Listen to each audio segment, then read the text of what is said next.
Ladies and gentlemen, good evening. It's a regular board meeting for the Lammersville Unified School District Board of Education. Tonight's Wednesday, July 17th, 2019. I call this meeting to order at 7:01. Please note the meeting is being recorded and live streamed, so at this time, if you would please silence your cell phones. There's speaker cards in the back. If anyone would like to speak during public comment, we ask you fill one out and bring it up to the front. At this time, please rise for Pledge of Allegiance.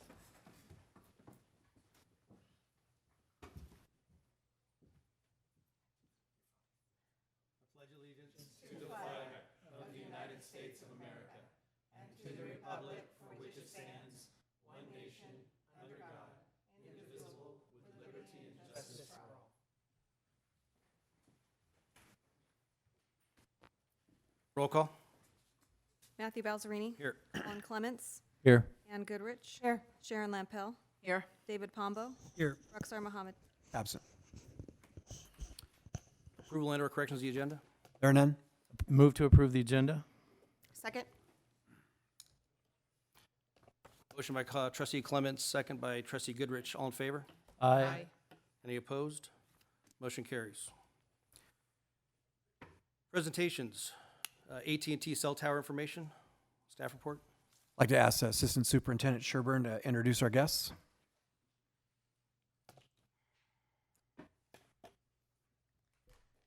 Good evening, President Balzerini, trustees, Dr. Nicholas. It is my pleasure to be here tonight to talk to you about AT&T cellular tower project. AT&T is interested in placing a cell tower on the light standard at the high school football stadium. This would require a small area of land for supporting equipment as well that go along with that tower. AT&T would pay the district a negotiated lease rate, yet to be determined, each month for the use of district property to house the cell tower and the equipment. The term of the lease would be for 25 years, and there would be rent escalators at 5-year increments of that 25 years. So tonight we have Harjeet Gita and Jerry Johnson from Complete Wireless Consulting to help share the project management team we've worked with. And the engineer for the project is also here tonight, Bill Hammett of Hammett and Edson. And they are the site acquisition specialists working with AT&T on the project. So they're going to do a short presentation, and then if you have any questions, they are happy to answer them.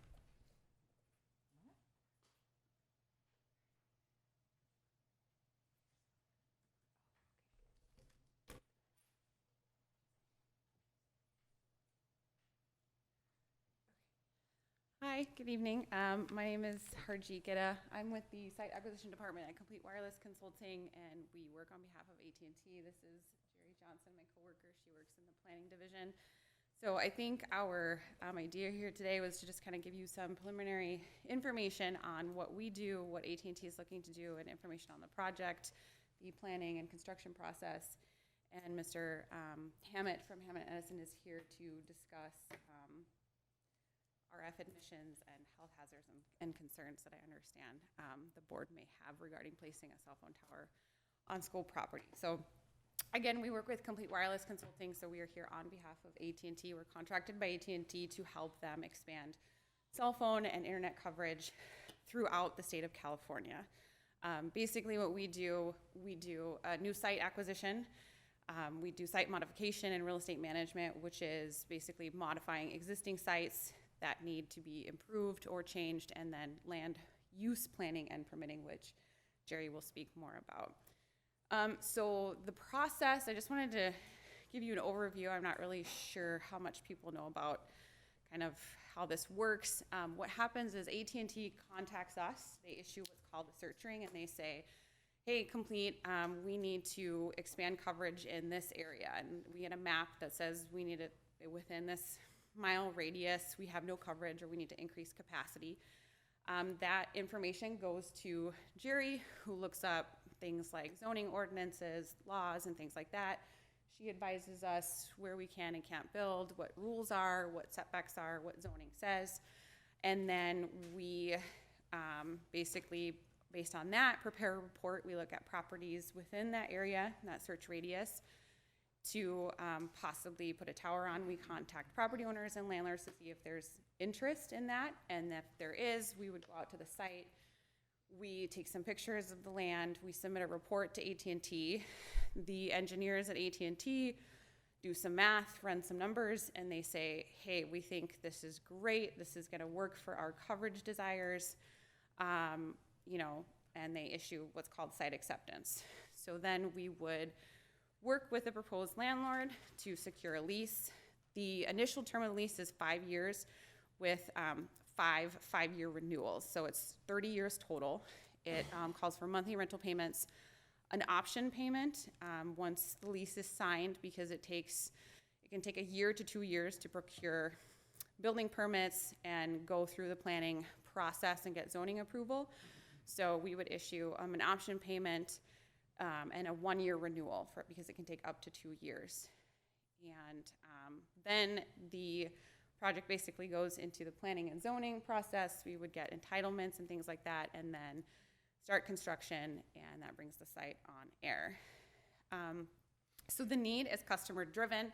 Customer is AT&T, and there's 2 types of site objectives. One is coverage. That means that there is currently a lack of AT&T coverage in the area where they're looking to go, or capacity, and that just means that the current sites or the current towers that are in that search ring are at capacity and they're overloaded. And when that happens, that's when you experience things like dropped calls or delays. You're watching Netflix and it's just spinning and buffering, and you can't, you know, your movie won't play. And so that is a concern for things like, you know, first responders and things like that, or natural disasters, when you have capacity issues and people can't use their cell phones or things like that when they need to call out. So the reason that AT&T is looking to go here, and it's kind of, I don't know if you can see. So this is a coverage map that I obtained from my AT&T engineer. And so this is what coverage currently looks like in this area. And so the legend, basically, the green is in-building services. And so you can see there's just a tiny bit of green in the lower left corner. And what that means is that people in that green area have good service inside their homes. The yellow area is in-transit service, and that's coverage for people driving in cars on the road. And outdoor service means that, hey, we have cell phone service here, it's great, but only if I'm standing outside my house and talking on the phone. So what AT&T is looking to do is to add a tower to increase coverage for in-transit service for people driving in their cars, and in-building service so that people can talk on the phone inside their homes. I just also want to point out that within this target area, there is no current existing sites. So the existing site would be denoted by a gray circle, and there is none, which is why AT&T is trying to improve coverage in this area. So with the cell phone tower placed on the Mountain House High School light standard, this would be what AT&T would be able to cover in the area and the radius that they're looking for. So you can see the number of in-building service is greatly increased, as well as the in-transit service. Okay, so these are site sketches that we have prepared, and there were 2 proposed locations. So one was, I guess the first one is the lights, the one on the, well, I think you're looking at a different screen than but the one on, for me, the left side of the track. So when we look at where we're gonna place a new tower, the logistics of the placement are kind of, we look at a couple different things. One is ease of access from the public right away, access to power and utilities, and construction and things like that. So we had originally proposed to go kind of on the other side, adjacent to the bleachers. We thought that it might be a little easier to just kind of place equipment and hide equipment. And then we had what's called a site design walk yesterday, and it was proposed to go on the other side of the track, kind of near where those storage units are. And so I don't think, as far as AT&T is concerned, placing the tower on either side will meet their coverage objectives. And so what we are proposing to do is to replace the existing structure with a new structure, a light standard. We believe the current overall height of the light standard is about 70 feet. So what we were proposing is to do a 10-foot extension, so we would have an 80-foot light standard, and then we would place the antennas above the stadium lights. Based on coverage objectives, AT&T engineer is proposing 19 antennas with associated equipment. The associated ground equipment would be placed, if we go on the other side of the track, over by where there's currently some storage units. I understand one would be removed.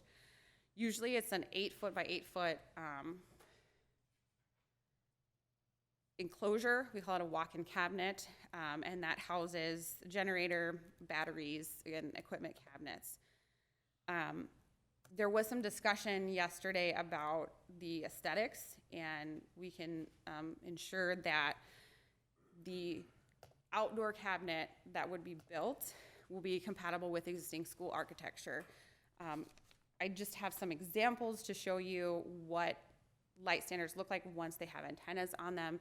This one would look like this. I have one that's a stealth light standard. The antennas are above the lights, but we're proposing to do what's the stadium light standard, where the antennas are, no, I'm sorry, we're proposing the one on the left where the antennas are above the lights, and that's just for purposes, you know, if you have to replace the lights or anything happens to them, you wouldn't have to be going over the antennas to do some sort of maintenance or anything like that with the lights. And then I have some pictures here. So the standard shelter looks like the one, just the plain one, but we've done many projects where we've tried to just kind of blend it into the existing architecture and building surrounding. The top picture there is, we kind of made it look like a barn. And then that one is on the bottom, I think it's off the side of a hotel. We just kind of made it look like almost a deck and just an enclosure off the side there. And then we have the one that was done in Rockland, California, the brick building, just to kind of make it aesthetically pleasing and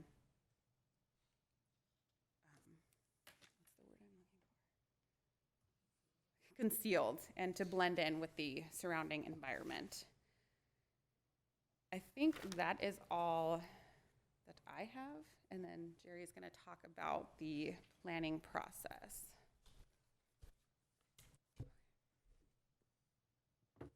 Good evening, members of the board, members of the public. My name is Jerry Johnson.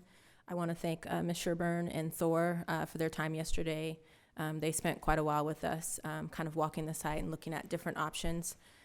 So my role in this process is the entitlement process. And so what I do is I put together the planning application, which would be submitted to the County of San Joaquin for review and approval. And that process requires various departments within San Joaquin County to look at the project, fire, public works, the planning division, so just to name a few. So my understanding is that public safety is one of the primary concerns for the board and for the school. And so I want to just briefly kind of discuss our process and how we ensure that public safety is also a top priority for AT&T as well. And so I'm just going to kind of briefly go through the entitlement process and how we meet some of those safety goals.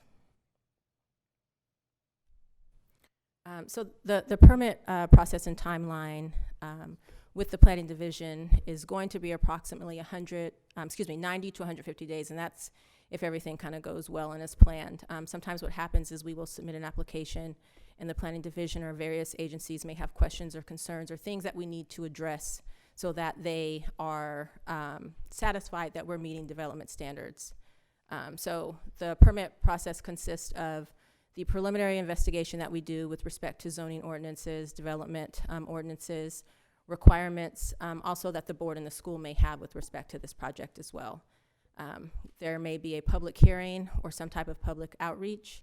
I did speak with Ms. Sherburne about the possibility of public outreach should students, parents, members of the neighborhood want to learn more about the project. We would be open to public outreach. So there's two types of approval that we basically deal with. One is administrative, and that's where a designated member of the planning division would look at the application and determine whether or not it meets all the development standards, and then they're able to approve that administratively.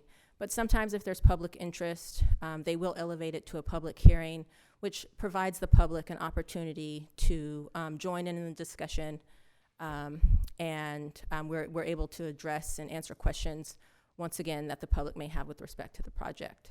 If the project meets development standards, then the project progresses to the approval, and with that approval, there are conditions of approval. So with that, there are conditions that we must meet, that we must continue to meet in order for the facility to be in compliance and continue to operate. And that's also part of our post-approval compliance, which is largely based on AT&T's regulatory process, kind of their processes that they have in place to ensure that the project, the facility, is operating according to development and regulatory standards, and then also with the conditions of approval that the planning division will put in place to ensure that the project continues to meet development standards, and that is largely based on public safety. So just to kind of go over how that public safety framework works is that these facilities are governed by federal regulations. So there are federal regulations, federal laws, federal rules that we must abide by to continue to place these structures and to keep these structures in operation. There's also the state regulation process. There's the Division of State Architects, which is also a part of this process. And those regulations ensure that we meet building codes and things of that nature with respect to the structural integrity, the operation of the facility, and things of that nature. So as I mentioned, the San Joaquin County zoning and building ordinances come largely into play. Those will address things like noise exposure, waste, FCC guidelines with respect to RF emissions, so things of that nature, making sure that the facility is at a safe height, that it's able to withstand any kind of seismic issues and things of that nature. So all of those state, federal, and kind of local municipal development standards ensure that we are building something that can operate according to safety standards. And again, just compliance, which means compliance with application requirements, compliance with building permit requirements, and then compliance at the construction level, which means, again, noise, waste, traffic control, all those things that are kind of part of the construction process. So on the other side of the screen, I've kind of just outlined a list of things that are required, which is FCC licensing, which AT&T has and would be more than happy to share for review. FAA compliance, that usually comes into play when we're near airports or things exceed a certain height. Radio frequency emission exposure study, that's something that we do for the site. The study is prepared by a third-party consulting engineer. That firm is Hammett & Edison. They do not work with Complete Wireless Consulting. They do not work with AT&T. They are a third-party consulting firm that specializes in preparing these type of reports. Mr. Hammett is a licensed engineer. And we have a noise study that's also prepared by a third-party acoustic firm, ensures that we meet county noise exposure requirements. Again, our architects, our engineers, those are all professional and licensed individuals. And then again, our conditions of approval, which really allow the county to put certain guidelines and ensure that certain aspects of the project are met. And those continue on. So things like should the need for the facility discontinue, there is a condition of approval in place that says how the structure must be removed. If the equipment needs to be upgraded, there are conditions that will say what the process is to ensure that when we're doing those upgrades, we are still abiding by the applicable standards. And then, of course, community input, which is always important. We always like to hear from neighbors. We want to be a good neighbor. We want this to be a service that benefits the community. Oop. Is that it? So, again, we have Mr. William Hammett here to speak with respect to RF emission guidelines and regulations. We also have business cards here, which we'd like to leave should folks have questions or comments or things that they'd like to ask about the project.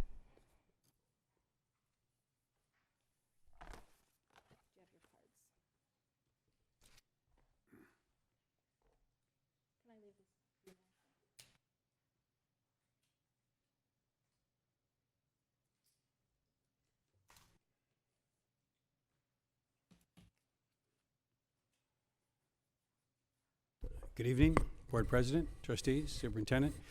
My name is Bill Hammett. I'm a registered professional engineer in the state of California.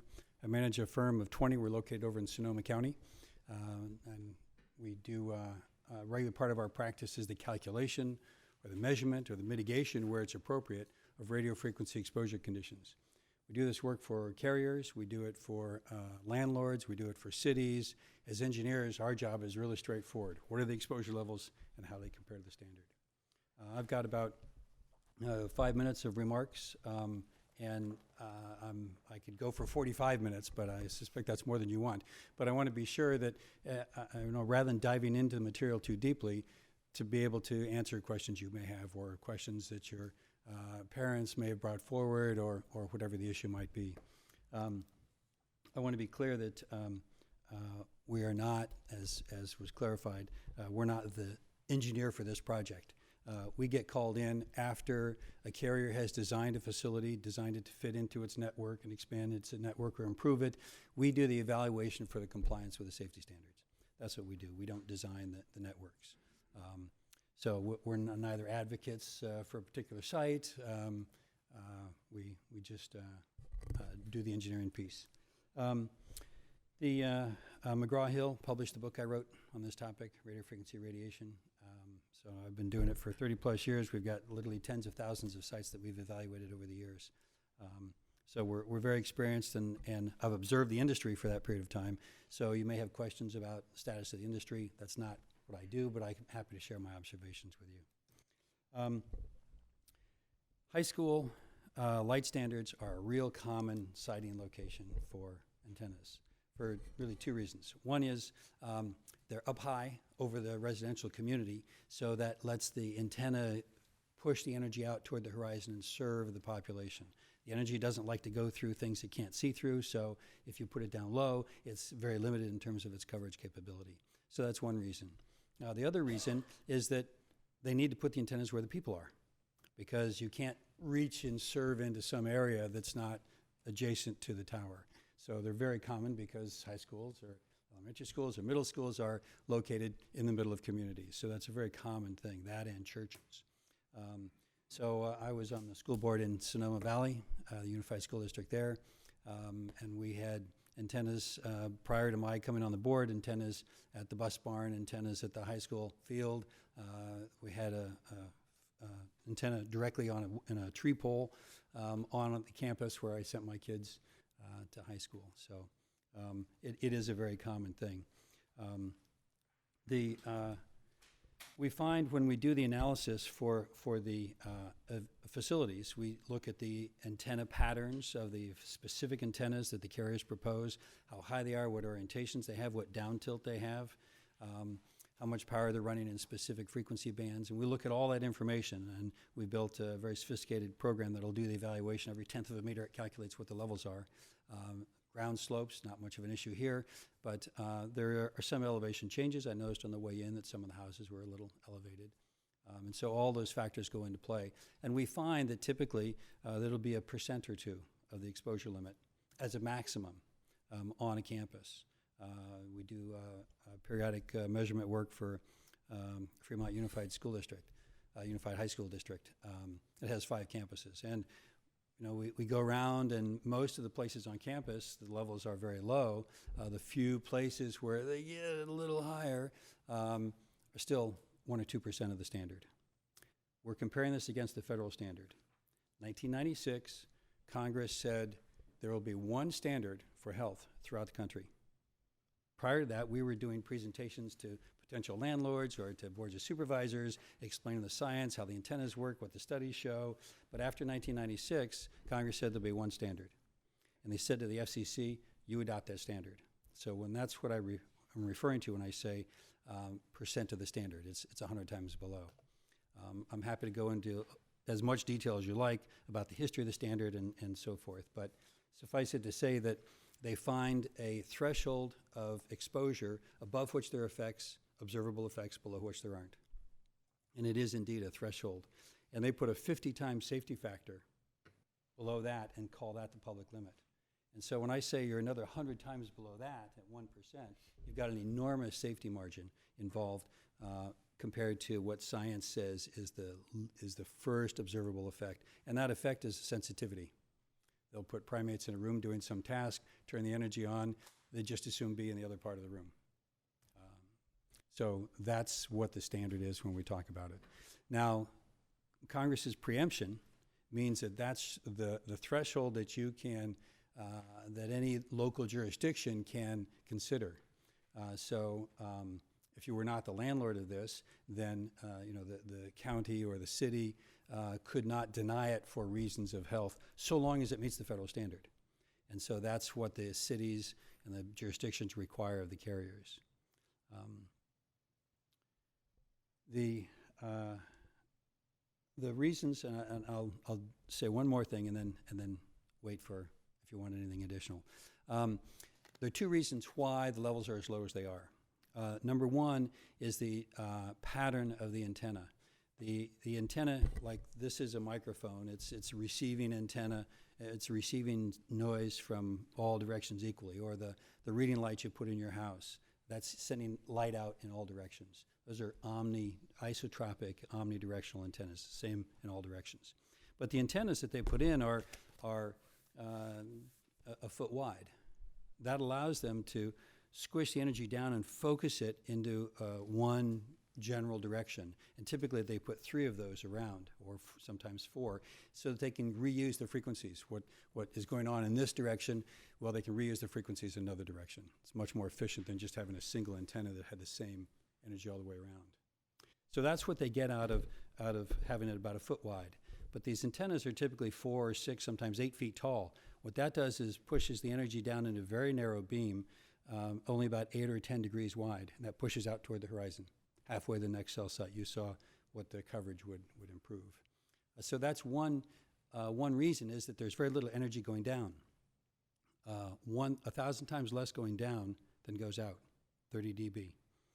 So there's very little energy below the antennas. And then the other factor is the inverse square law.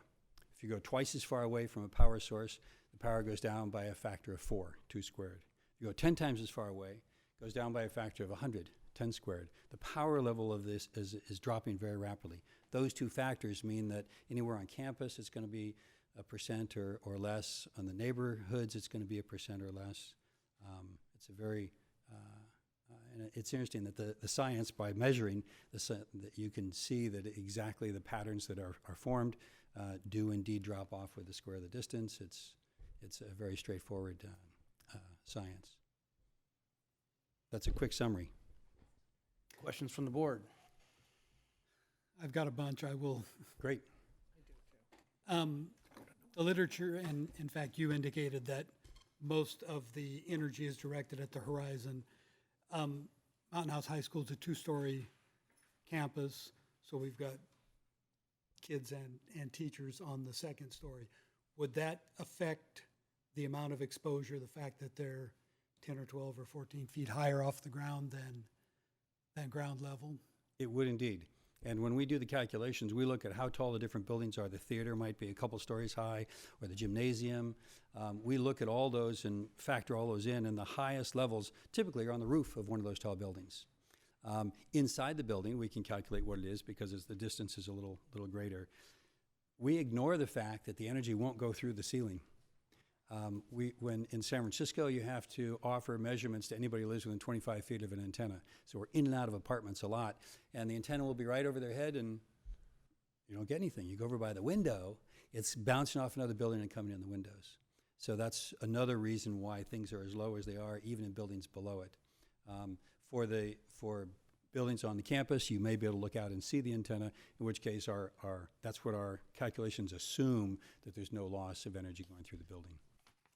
And these studies are individual actual studies, not anecdotal studies or studies made from calculations or whatever. They're actual taking a device out and measuring the energy at different places on the campus.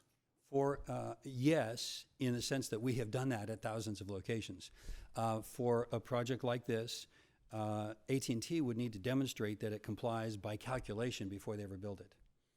And then if measurements are taken afterwards, there are several conservative factors in the calculations. When I put my PE stamp on it, I don't want anybody else to be able to show up and say, oh, well, it's higher than what he predicted, because we know that the factors are conservative.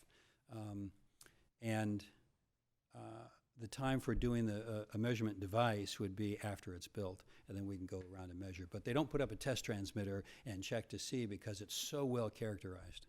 But that would be an actual test that would take place once the antennas were in place. Exactly right. And we were in a school affiliated with a church over in Pleasanton, just as an example.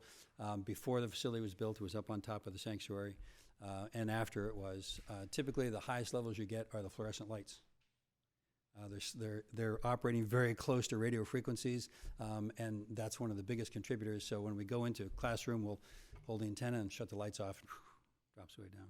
But those are the old style that used RF. I'm not sure if you or the young ladies would know the answer to this question, but the proposed tower, would it be leased to would there be space leased to other providers, or would it be only whatever AT&T puts there originally? Exactly right. That's not my issue. So that would be at the discretion of the property owner. So typically the way co-location works is that it has to be a viable, it has to be able to work and operate. So on a structure of this type, it is not really co-locatable in that it would be hard to place another carrier's equipment on that structure. That doesn't mean that another carrier might not propose another light standard, but whether or not the property owner would want to allow another carrier to co-locate on the campus, that would be up to the board. But this structure would not be designed to really support additional antennas from another carrier. So if I understand you correctly, that would be addressed in the contract itself, whether there was the possibility of additional on that particular light standard. Correct. And then it would have to meet all of the structural integrity, checklist as well, and whether or not that structure would be able to support additional carrier. And did I understand you earlier to say that the light standard would be replaced with another one, or just an addition of 10 feet on top of the existing? So what we would take out the old light standard, and then we would replace it with a structure that has been tested and analyzed, but it would be a new structure that would be capable of supporting the equipment. All right. I've got some more questions, but I will defer to my colleagues and then come back to me if my questions aren't answered. On the contract, the 5-year extensions, are they one-way options or are they two-way options? Meaning, do we both have the right to cancel, or is it only essentially AT&T that can cancel? That's definitely something that could be negotiated during the leasing process. So it's based on input between the property owner and AT&T. Okay, and what happens on abandonment? Like at the end of 30 years, we've got defunct equipment. Are you responsible for removing it, or are we? No, AT&T is responsible for removing it. So if at any point in time the site is, we call it decommissioned, so at the end of the 30 years, if you decide that you don't want to enter, if the board decides that they don't want the structure on the school anymore, and they don't want to enter into another lease, or if for some reason, which is not very likely, AT&T says we don't need coverage in this area anymore, we're going to decommission the site, then there are timelines and standards set by the jurisdiction. AT&T would just decommission the site. They would remove remove all associated equipment and the antennas and everything like that from the property within a certain number of days. And put a light structure back there? That's also, I'm sure that's in the that's in the contract. That's also a jurisdictional requirement that when the facility is not in operation, it is removed within a certain amount of time, and that's typically a condition of approval that's in the permit. But we have to make sure, once it's removed, I get that part, but that another light structure is put there, because that would make the football stadium unusable. Correct, and many property owners will require that it's put back in the condition that it was prior to. Mm-hmm. Anything else? Because are you done, Colin? I have other things, but I'll Okay. I'll defer.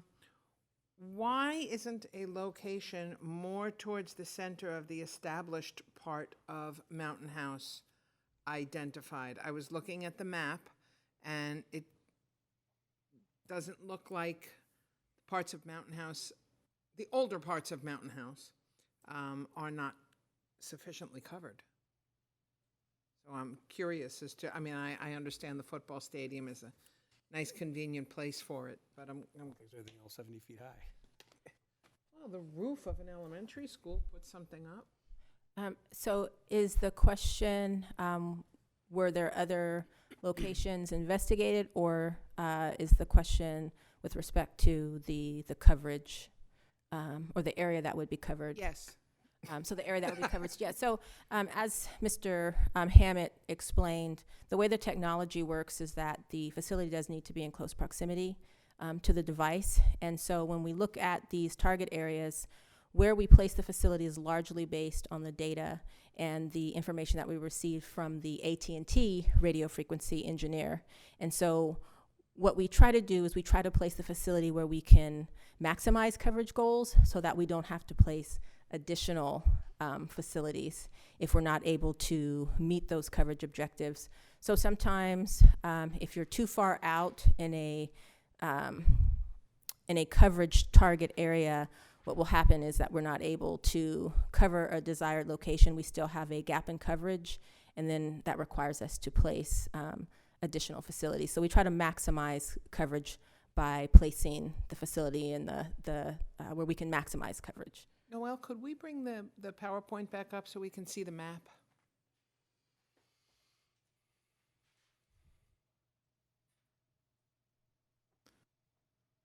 Yeah, the next one. There we go. I'm looking at all of this. I guess that's, this is Wickland School, right? Yep. Okay. You've got half of Wickland, the oldest village, is not covered. That's my concern. But half of it is covered. And if you look at it, a quarter of Bethany is covered. Yeah. Yeah, but this area that's not yet built out is getting coverage. So that's my concern, that these established areas are not getting increased coverage. That is Look one. at the older, the school right in the middle there, right next to the words Mountain House. Yes. Everything above that is not covered. Well, Yeah, it that. is Thank covered. you, Noel. Yeah. So what we have there is the green represents where we now have good indoor coverage. The yellow also indicates coverage, and it includes improved transit coverage. So when you're in your vehicle, when you're traveling, when you're on the bus, that's in-vehicle coverage there. So the yellow indicates vehicle coverage, and the green is when you're in building, and then we have the blue, which is outdoor coverage. So there's a pretty significant improvement in coverage there from the previous slide, which is the existing coverage now. Can you go to the previous one, Noel? Okay, yeah, I live in that blue area. We all do. So going to the new one, so there's nothing there now, and everything above the school there is not covered. And that's one of the limitations, is that the facility has to be in close proximity to the handset. So it could be to improve coverage there. What they would do is they would place another facility, farther away, and then it would maximize coverage and capacity, and that it's able to cover those other areas, and then also support facilities that may be at capacity. So that's one of the ways that the carrier is able to kind of improve their network. I just don't think it's addressing a large portion of already established Mountain House. Yeah, and I'm not sure that that is this board's concern. I know. But I understand, well, Yeah. I believe that the CSD is in negotiations to put one along Byron Highway, which would cover most of that area. So I think the fact is they just need multiple towers to cover all of Mountain. And sometimes what we'll ask the RF engineer to do is we will ask him to prepare a statement which attempts to kind of quantify. It's hard to quantify, number of homes, number of users, but many times what we will do is we will ask them to prepare a statement which kind of quantifies, how many homes are going to, receive improved service, and that type of thing. So if that is something that the board would be interested in seeing, we can ask the engineer to put that statement together, and it may provide some additional information with respect to the improved services and then some of the limitations. And I think Trustee Pombo made a good point. That's not really the concern of this board as to who's getting coverage, but it kind of is also. I don't know, it's covering an area that's mostly under development. Understood.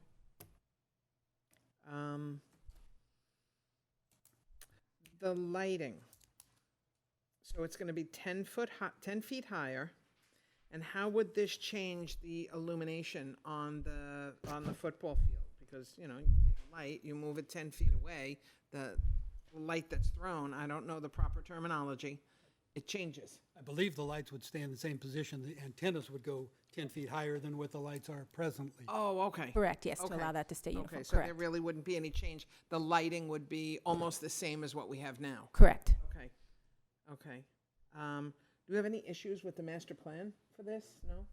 Nothing in there? It would have to be, that's what the county's process Yeah. would have to. Yeah, Yeah. that's their Okay. problem. Is there the community services district, are they gonna have to sign off on this also? Or does this go straight to the county? It will go to the county, and then there will be various agencies within the county that will review the project. And your timeline takes us well after football season, right? 90 to 150 days? Yeah, I guess so, because it's fall. So if this were to go through the approval process, nothing would start until like November, December, it seems like. Correct, and then we have the Division of State Architect process and the building permit process. Never mind my Um, question then. And then we also do, Yeah. pre-construction meetings where we meet with the property owner and kind of coordinate those type of things as well. Okay. We would just have to, To expand on that, I think maybe you're asking when construction would start. So usually, we're looking at least if everything were to go as planned, a year from now. So hopefully summer. In the next summer. year. I have a, Possibly even longer, but that would be what our goal would be. I have a question about the location. Noel, could you go to the slide that has the picture of the track? That's the one. So are we looking at placing it closer to the high school The With- yellow one close to the or fire. the yellow one close to the fire station? So it's our understanding that the board would prefer us to be as far away from the classroom and pedestrian traffic, school traffic as possible, which is why we looked at the school preferred location, which is actually closer to those storage units towards the backside kind of the field there, Okay. closer to the On the fire right. department. Yeah. Yeah. That Yes. one. Okay, Mhm. that's what I wanted to understand. Okay. And then I had a question for the engineer. I work in a school district that has had a lot of blowback about cell phone towers. and possible health risks to students. What would the health risks be to students with the exposure to this radio frequency? The language from the standards says that there is no measurable risk at levels equal to the standard or below. No measurable risk. It's not like, gee, there's some effect, and no, there's no quantifiable effect. And that's at levels 100% of the standard. And there's another factor of 100 times if you're 1% or 2%. It'd be another 50 times safety factor beyond what's already in the standard. So the answer is, science says, you get the European scientists together, they're looking at thousands of studies over decades from around the world. They conclude that there's no effect. The US scientists, the Canadian scientists, when they all develop their own standards, they're looking at this worldwide set of data, and they're all drawing the same conclusions from it, that science says there's no impact at this level or below. Okay. Couple of follow-up questions. You keep saying the standard. Is that the max? The maximum allowable by? Exactly. The by law? maximum permissible exposure, MPE, is defined to be 100%. And so that's what we compare to. And you're saying that the science says that at 100% of standard, there's still no health risk, and we're at 1 to 2. You're at 1 to 2% of that. That's correct. Okay. The standard is intended for 24-hour, 7-day-a-week exposure, continuous exposure levels. The factor of 50 times that they put in there is what they consider, and it happens to be the same factor that other countries, nations use, is 50 times. That's the prudent margin of safety for old or young, large or small, or sick or healthy people.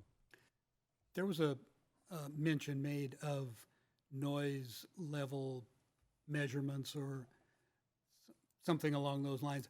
Is there noise emitted from these antennas? Not from the antennas. The antennas are passive devices. The energy comes up through a cable and is sent out. The equipment down below, the generator is the big one, but that only runs in an emergency. Right. That's when commercial power goes down and you need it for the school or the community. So that keeps the site running for some period of time, and often they'll install something that they could bring a generator into for an even extended longer period, portable. But I guess the generator is proposed for this one? Correct. Yeah, so when that runs, that's noisier.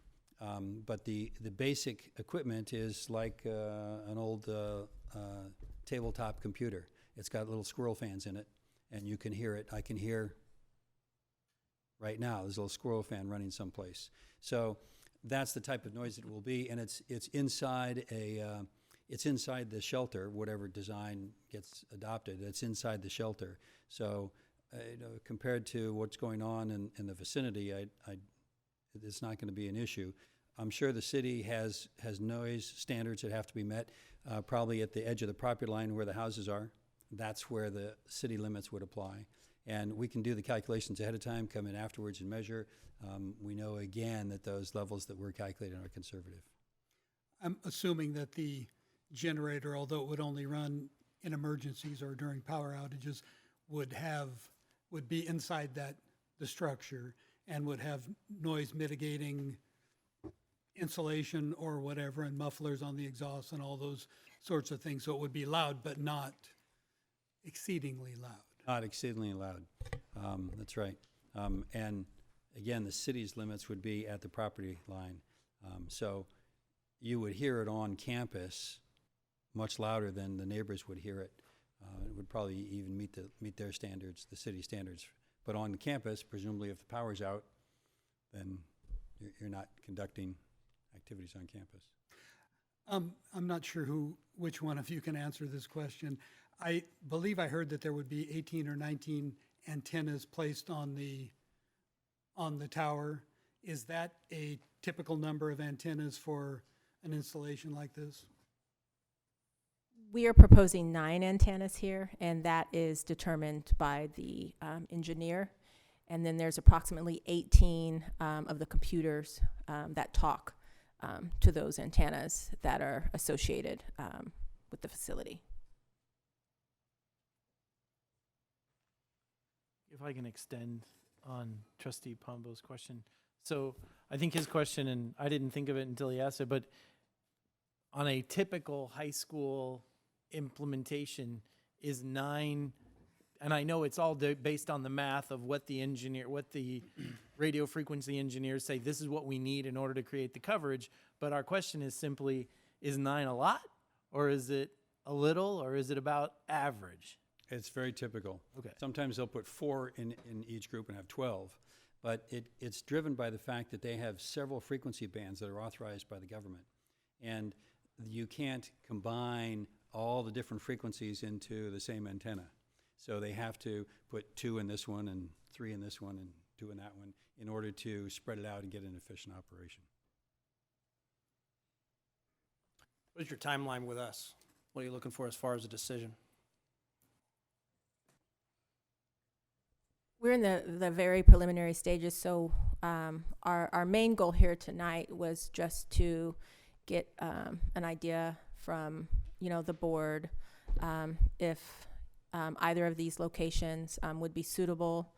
We now know that the location that is the farthest away from the classrooms and pedestrian traffic is the preferred location. So tonight was just to kind of speak about the project and just get some preliminary feedback with respect to the project and the location. I don't want to say issue, but my concern is it's July, school's out, no one's paying attention to what we're doing. So I want to make sure that we put this on the radar with our parents. And honestly, I couldn't even tell you, I don't feel like I have the pulse of what the community feels about this. Thank you so much, Mr. President, for saying that. I was going to comment that I definitely want to make sure the public hears before we go. And I appreciate that in the process that there's opportunity for public input, but if we're going to get serious blowback right off the bat, why even bother? We will. So we don't know that. So Well, Trustee Goodrich brought up what went on in her community, and I worked in a school district where there seemed to be a pocket of health issues, and the community made the school district take the antenna off the roof of that school. There was no proof that it was due to that, but it can get. But I have learned over the years, you can't compare the people in this district to other districts. We don't know how they're going to respond, but we need to find out. yes. We do. We do. And we'd be happy to work with the board with respect to community outreach.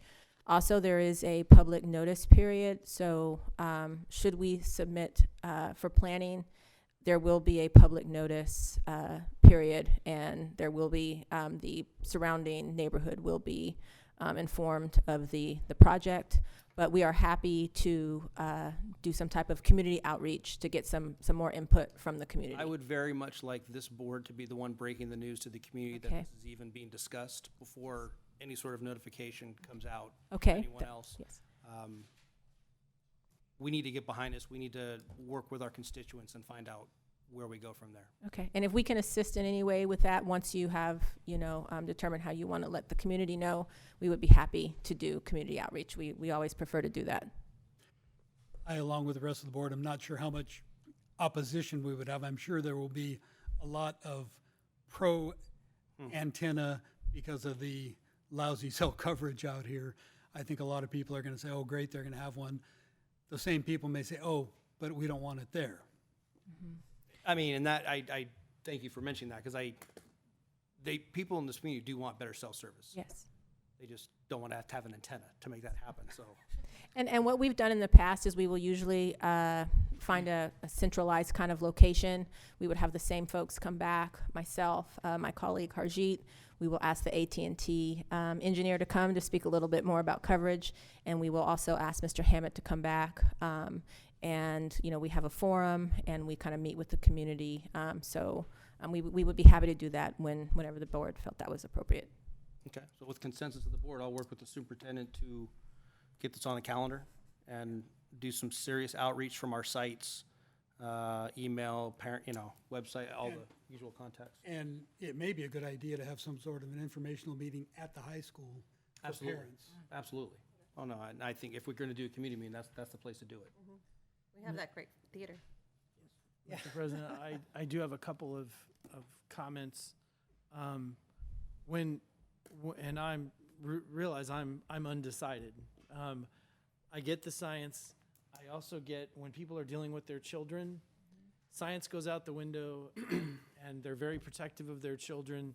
They want cell phone service, but when you opened the presentation, your comment was that the cell coverage was down, and one of the needs for change was in a natural disaster, if people go to use their cell phone, they can't. That's a very emotive thing to say, because when you tee it up like that, you're like, and it sounds like, oh, we definitely need a cell phone tower.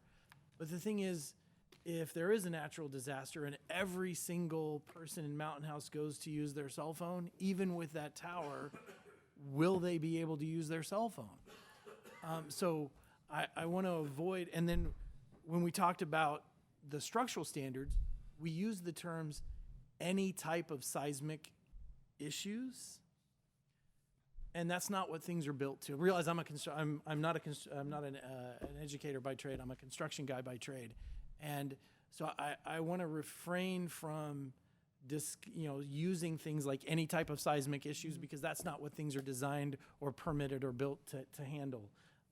But the people in the community, they're not construction people. They're parents, and when they hear that, when they hear, oh, the cell tower, the reason we need to do this is if there's a natural disaster, people can, they can't pick up their phone, so we have the antenna. Are we guaranteeing that everybody in a natural disaster is going to be able to use their cell phone? If so, then by all means, please tell me. But those are the kinds of things that when we signpost that to the community, I think we're holding this tower to a standard that may not be able to be delivered in it. And I just want to make sure that what we promise the community they'll get if we do this is something they're actually going to get. But hold on to the part of the presentation that says, we know you're tired of going onto your porch to use your phone. No, I acknowledge that, and if I'm out of line in pointing those two things out, then I apologize. No, I think it's a valid point. We appreciate those comments. We understand that, the statements that we make, we may be making those from a different viewpoint or from different data and different information. Usually when I talk about public safety, I talk about some of the kind of benefits to our first responders and things like that sometimes rely on that. But your point is very, very well taken. And when I referred to the seismic activity, I just was referring to kind of like the standard building codes for California. Exactly. Yes. Yes, sir. Great. Any other questions? Okay. Thank you very much for the presentation. Thank you. Very much. Thank you. Governing board reports. Trustee Goodrich. I have nothing to report at this time. Trustee Clements. I apologize for missing the last board meeting of the special board meeting. I was getting ready for and went on a vacation. I went to hell in Grand Cayman.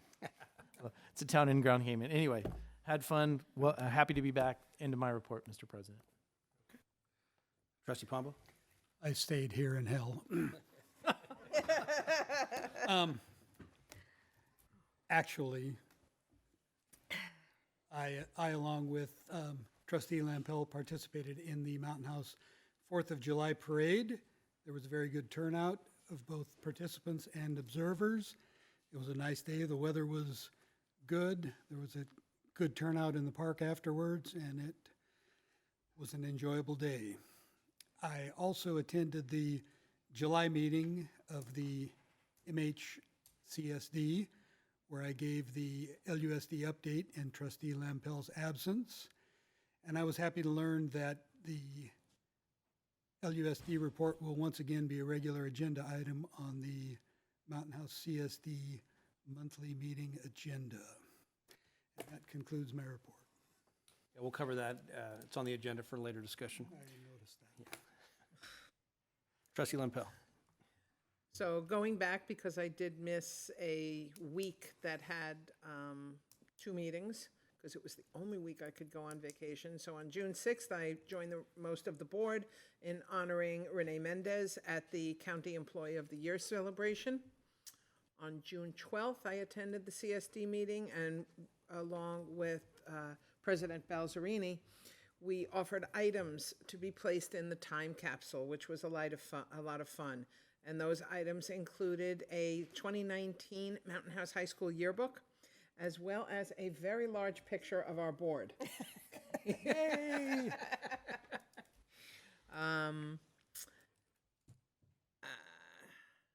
And like Trustee Pombo said, I enjoyed representing Lammersville Unified with him at the Mountain House July 4th Parade. And I appreciate Trustee Pombo stepping in for me at the July 10th CSD meeting that I could not make it to. And that is all I have. Okay. For my report, since our last meeting, as part of my CSBA duties, I visited Assembly Member Eggman's office and Senator Galgiani's office with our pacer here, Steve Reed. We're talking about several legislation issues, some that affect our school district. The late start bill is still out there floating around, and I spoke about how it would affect our district. And also just kind of gave an update about, well, I gave an update about a lot of the great things that are happening in our district. So a lot of the other board members weren't able to provide that kind of report like I did. That concludes my report. Receiving a public comment. Do we have any cards? Hearing none. Consent items for consideration. Item A, Governing Board meeting minutes for the special meeting on June 17th and the regular meeting on June 19th. Item B, ratification of contracts under $50,000. Item C, approval of budget revisions for May 2019 and warrants from June 10th, 2019 to July 2nd, 2019. Item D, ratification of 2019-2020 new hires. Item E, ratification of resignations. Item F, ratification of retirements. Item G, updated 2019-2020 fundraisers. Any discussion? I'll move for approval of consent items as presented. Second? We have a motion by Trustee Lampel, second by Trustee Pombo. All in favor?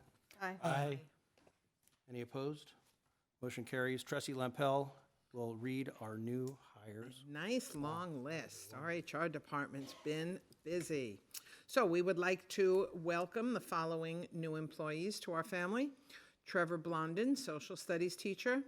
Anna Brecky, noon duty supervisor. Kimberly Clegg, self-contained classroom teacher. Michelle Coltharp, self-contained classroom teacher. Melinda Cusledge, school psychologist. Rochelle Davis, food service worker. Radhika Dinesh, not a new employee, but a new K-8 vice principal. Clara Divelbis, Spanish teacher. Susan Dutra, self-contained classroom teacher. Patricia Garcia, English teacher. Amber Greenlaw, world language French teacher. Joni Hellstrom, moving into the position of associate principal of curriculum and instruction. Chelsea Johnson, self-contained classroom teacher. Imelda Karim, K-8 vice principal. Luann Kresovich, self-contained classroom teacher. Jennifer Marquez, self-contained classroom teacher. Lakshmi Mohan Babu, self-contained classroom teacher. Timothy Rubin, self-contained classroom teacher. And Jean Sims, K-8 elementary office supervisor. Welcome to our Lammersville family.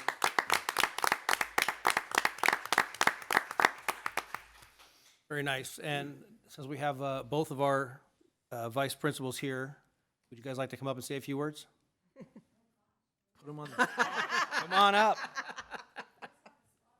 Yes, absolutely. Just a quick introduction. Yeah, we have to get it on the, yeah. Fabulous. Thank you. Well, I'm thrilled and very excited. As you know, I'm not a new employee to Lammersville Unified, but I'm very excited about the new role I'm taking on as the vice principal at Bethany.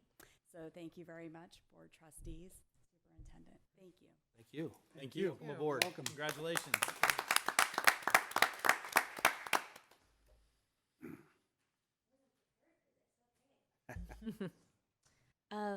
Hello, board members, board president, Dr. Nicholas. I am so honored for this opportunity to work for Lammersville Unified.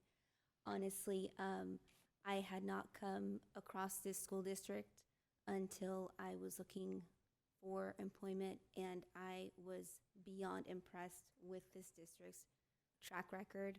So I am so excited to work for I think, the #1 district in California, and also to work for Dr. Nicholas, who was honored by AXA for Superintendent of the Year. So again, thank you again for this opportunity. Why don't you tell us where you came from? We've seen Oh. your resume, but the public has not. Okay, so I'm Imelda Kareem. I live in Modesto. I come from Modesto. I grew up in Oakdale. I don't know if you want more information. Okay, small town girl, moved away for a while, lived in Long Beach, and then wanted to come back home, and now I'm here. Welcome aboard. Thank you so much. Welcome. I appreciate you guys being here tonight, but you don't have to stay for the rest of the meeting if you don't want to. Mr. President, if I may? Yes. I just wanted to recognize our resignation that was on the agenda tonight. Mike Herron worked for the district for just shy of 32 years and dedicated employee to the district. He will be missed. Congratulations on his retirement. Thank you. Thanks for that. District Administrative Reports, item A, Superintendent's Report. Just have one small item. It feels like the summer just started, but I want to remind everybody that on August 7th, school starts. It's a Wednesday. That is my report, Mr. President. Very nice. Thank you. Item B, District Maintenance Operations Report. Mr. LeGrand. I have the same report as Dr. Nicholas. So. Thanks for having me. Update on summer clean. Everything's going really well. We have a planning calendar we use, and the sites are supposed to have all the interior spaces done by a week from Friday, the 26th. And then the following week, the 29th, they do all the outside of the buildings, and then school comes back, the students come back the following week after that. Most of the sites are ahead of schedule, and most of them are so far ahead that they actually start on the outside cleaning about a week and a half, 2 weeks early. So we're doing good. There's really only one site I'm worried about at the moment, and I'm meeting with that staff tomorrow afternoon to make sure they're going to be on track. As for M&O, we kind of abandoned our team approach to work orders. We're working on some larger projects for the summer. We spent almost a week at Altamont painting the playground, peaceful playgrounds, a lot of intricate hopscotch and colors and all kinds of stuff. It took 4 of us about a week to get all that knocked out. We finished the stage yesterday at Cuesta. They wanted the stage black, a flat black. The walls, the ceiling, to get ready for the new curtains that are coming in down the road. It took us 3 or 4 days to get that done. Today we started at room 16 at Lammersville, doing a wall repair, tearing off the tack board, skim coating the wall, texture paint, and that kind of stuff, cleaning it out. We did room 17 next door last month, so we're doing the same type of thing.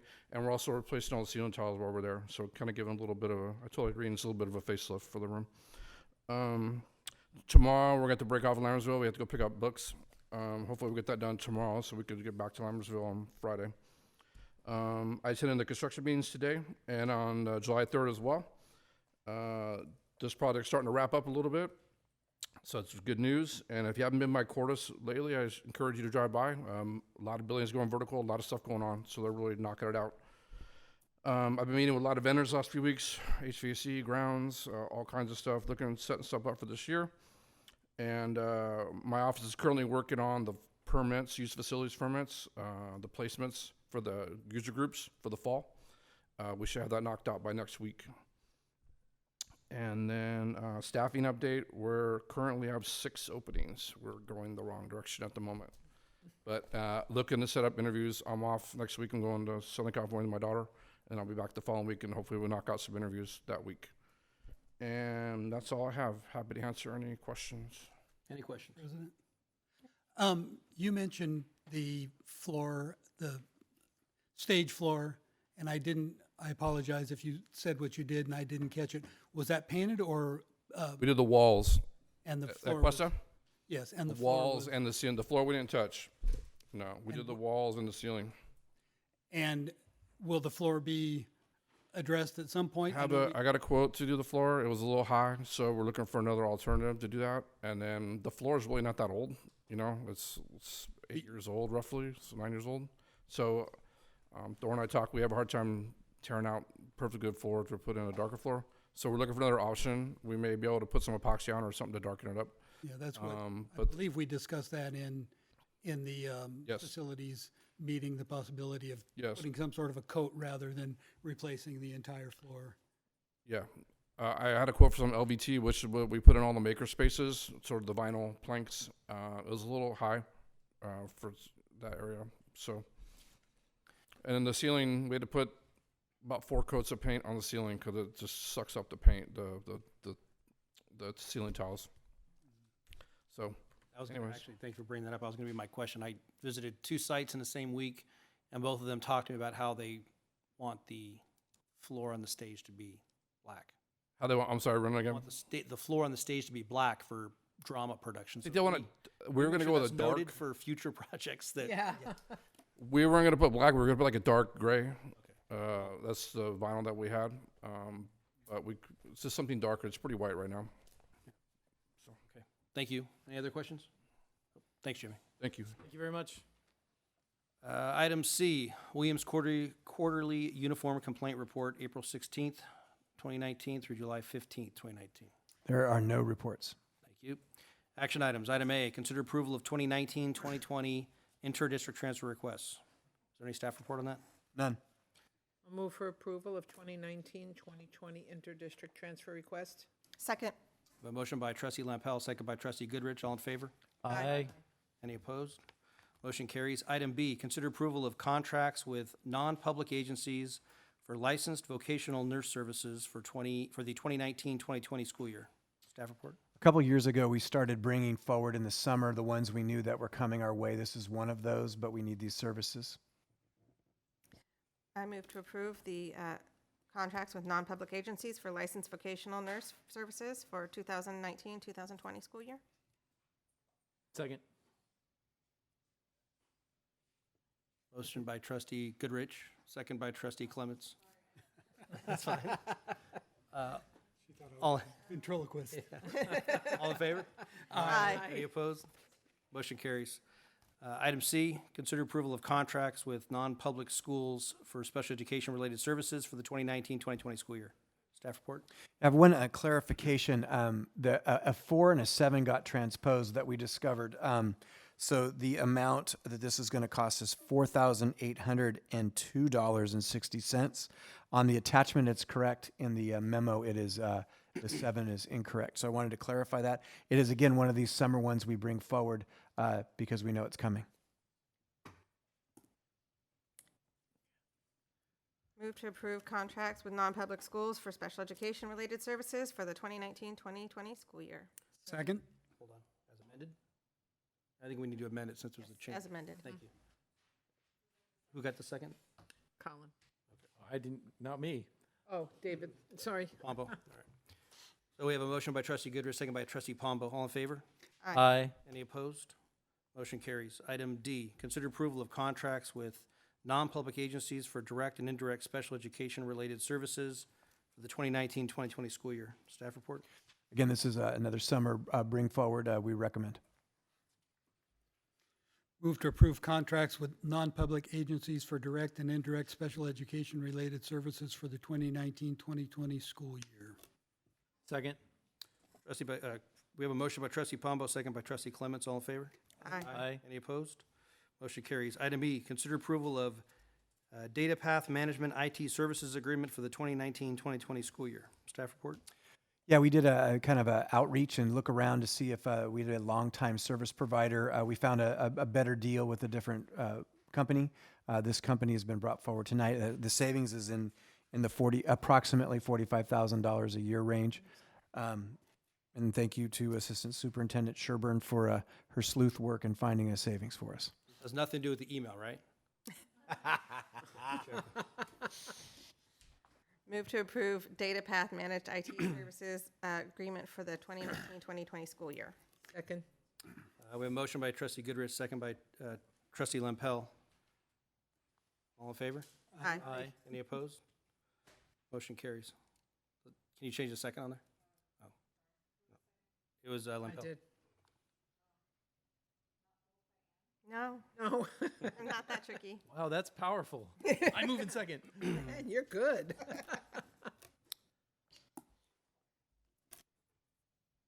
Thank you. Item F, consider approval of revised classified management job description and salary adjustment, Director of Information Technology. Staff report.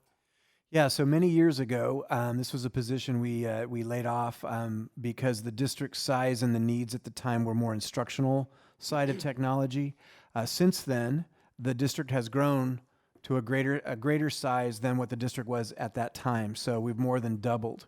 So we are recommending bringing back that position. It's been 4 years, I believe 46 months, give or take, a little less than 4 years.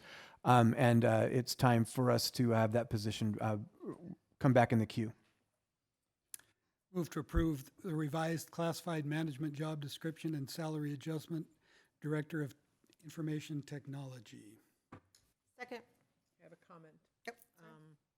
On the format of our job descriptions, and I'm going to make a suggestion moving forward. It really doesn't have anything to do with this specific one, and that is that we remove the salary chart from our job descriptions because we have given raises since many of these job descriptions are written. So what we got, when I was sitting reading all these last night, I realized the salaries were wrong because they were old. They were not caught up with probably the last 2 or 3 years of raises that we have given. So I don't know how staff wants to do it, but anybody looking this up, the salaries are often wrong because we tend to give raises as often as we can. So just a suggestion.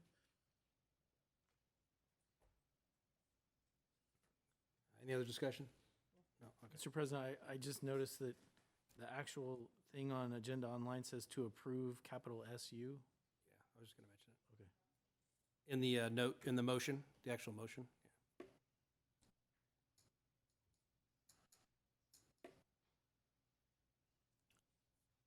We're still flickering. So, should say approval. It should say approve, I think it should say approval.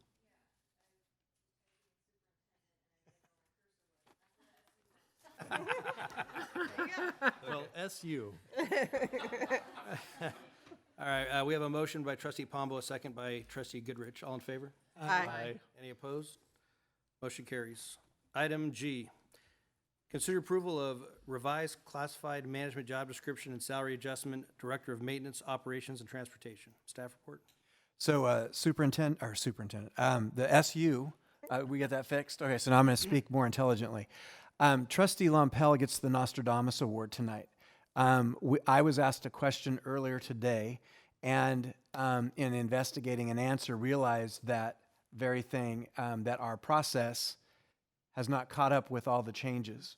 So I have, for this particular job description, a more clear explanation in the salary, exactly with what Trustee Lompel said, that we will obviously post this update. But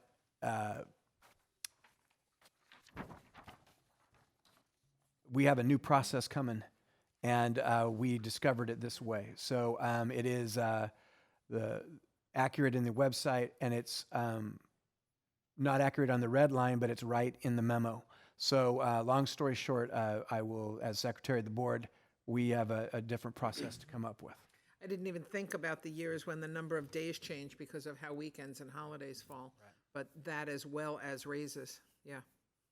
So our I recommendation. didn't even call you, so. Well, somebody else. They wanted you to win the Nostradamus Award. Okay. But we highly regard this position, and we get a lot of good work out of it. And just to acknowledge the size, scope, and scale of the position, we added about $42 million of a high school. We built Hanson. We're building Cordis. So that's 3 massive facilities just there in the last 5 years. So we strongly recommend that. Not to mention preventive maintenance, yeah. Okay. Move to approve of revised classified management job description and salary adjustment, Director of Maintenance, Operations, and Transportation. Second. We have a motion by trustee Pombo, second by trustee Clements. All in favor? Aye. Aye. Any opposed? Motion carries. Item H, consider approval of revised classified confidential job description and salary adjustment, human resource analyst. Staff report? So I'm going to pass out another copy of this, for the same explanation. The blue is, or the red is wrong, the blue is correct. And we strongly recommend this upgrade to that salary schedule, and the job description. And these attachments will be on the website with the agenda? That is correct. Thank you.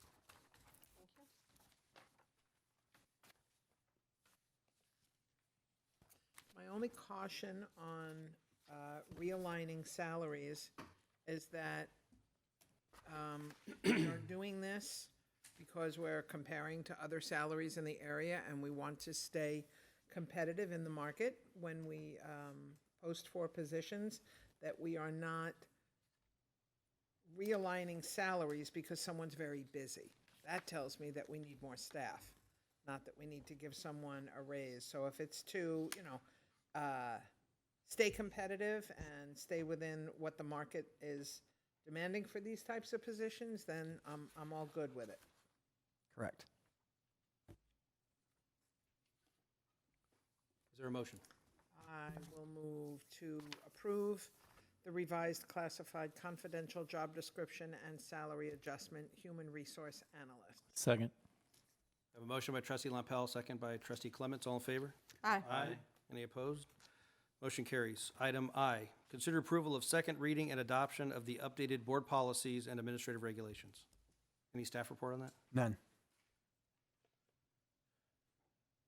Is there a motion? Mr. Moved. Oh, sorry. Mr. President, I apologize, since I was on vacation, I did review these, but I did not get comments back in time.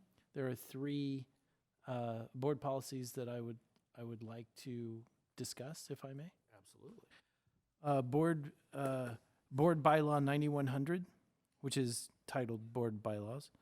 We're No, not this on is, that one yet. I'm sorry. Oh. That is, that's later. This is for the, all the mandates that came out Oh, that the policy committee went through. okay. This is the second reading.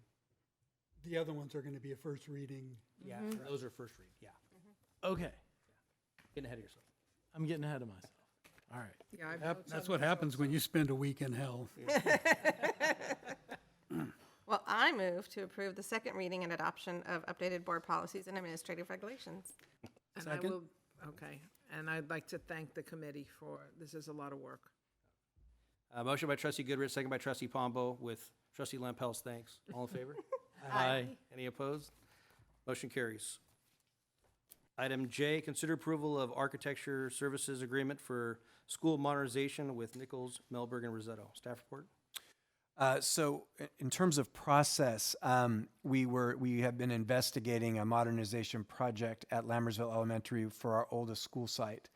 And further analysis said that instead of just isolating that as a singleton project, that we expand the architectural services to any modernization projects that we'll be bringing forward in the next year or so, or a little bit longer. So we went through an RFQ process. NMR was the winner, and we are recommending them to do our modernization projects with a plural S, not just the Lammersville one. And that will allow us to get their consultation on many other of our facilities.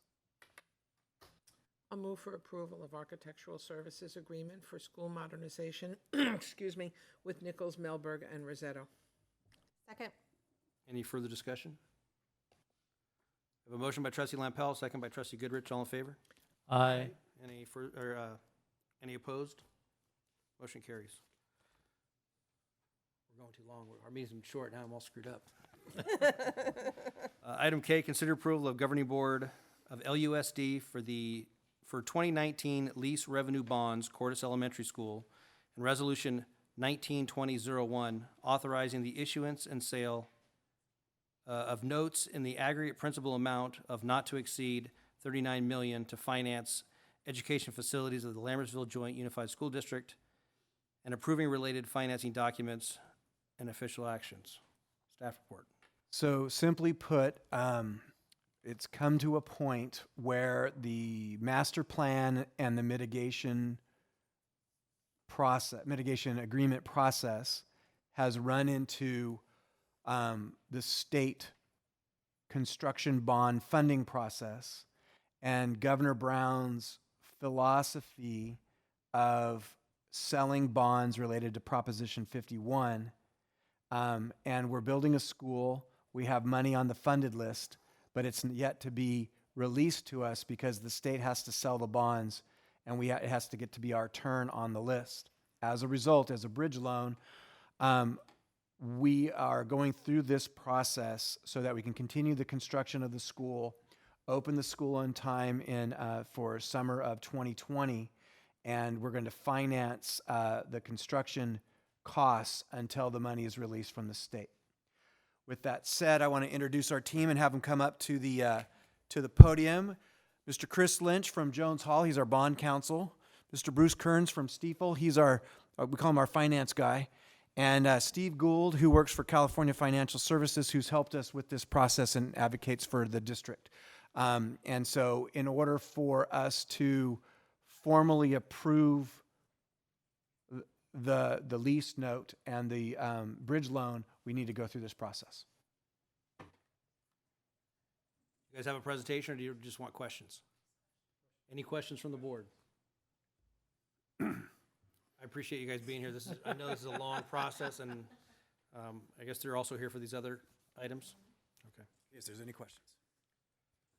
Okay, so I'll move for approval of Governing Board of LUSD for the 2019 lease revenue bonds, Cordis Elementary School, and Resolution Number 1920-01, authorizing the issuance and sales of notes in the aggregate principal amount of not to exceed $39 million to finance educational facilities of the Lammersville Joint Unified School District and approving related financing documents and official actions.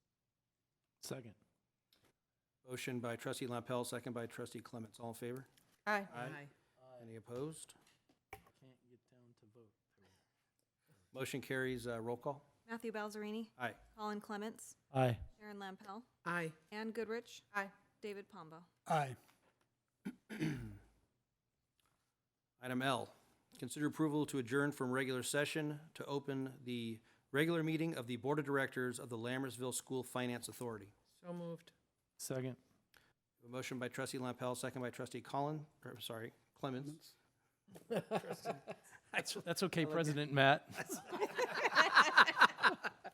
Oh, boy. All in favor? Aye. Aye. We are now in open session. Let's see, call to order at 8:28.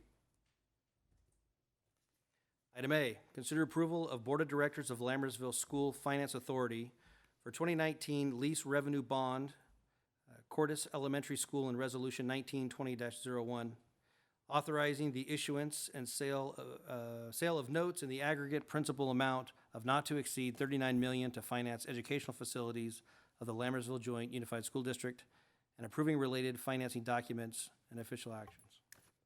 So moved. Second. Motion by trustee Lampel, second by trustee Goodrich. All in favor? Aye. Any opposed? Motion carries. Do we need a roll call for that one also? No? Okay, I guess it's the same one. Yes, okay. Item B, consider approval, Board of Directors of Lammersville School Finance Authority to adopt resolution number 1920-02 for debt management policy. Staff report? None unless you have any questions of our team here. Anybody got? Move to approve Board of Directors of Lammersville Schools Finance Authority to adopt resolution number 19-28-002 for debt management policy. Second. Motion by trustee Clement, second by trustee Pombo. All in favor? Aye. Any opposed? Motion carries. We'll need a roll call on that one, right? That's a new. Matthew Balzerini. Aye. Colin Clements. Aye. Sharon Lampel. Aye. Ann Goodrich. Aye. David Pombo. Aye. Item C, adjournment of the Lammersville Finance Authority Board of Directors meeting July 17, 2019, and return to session of the Lammersville Joint Unified School District Governing Board. So moved. Okay. Second. David got it. We have a motion by trustee Pombo, second by trustee Clements. All in favor? Aye. Aye. Thank you, gentlemen. Thank you. Thank you. That was easy. Information discussion. Item A, Chromebook issuance price increase. Staff report? I'll have Assistant Superintendent Sherburne come up. This is going to be similar to a presentation she made a couple meetings ago about another matter. And I'd like to correct myself. I said issuance and it's insurance.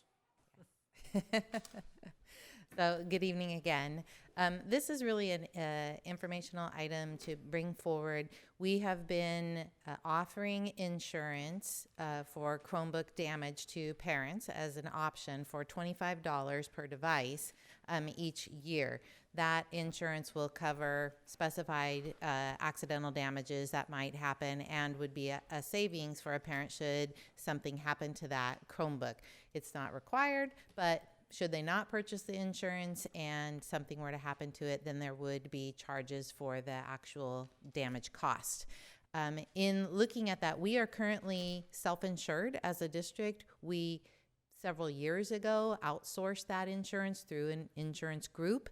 And at the time, we started to have problems with the claims being denied and causing a lot of issues. So the decision was made not to continue to insure through that agency, rather to go with being self-insured. At this point in time, we have not increased the rate for quite a while. We are exceeding the amount of insurance versus what we are really doing in terms of damages and things. The average insurance rate, when I'm looking around at what is being charged through different agency groups, is really closer to about $50, $45 and $50.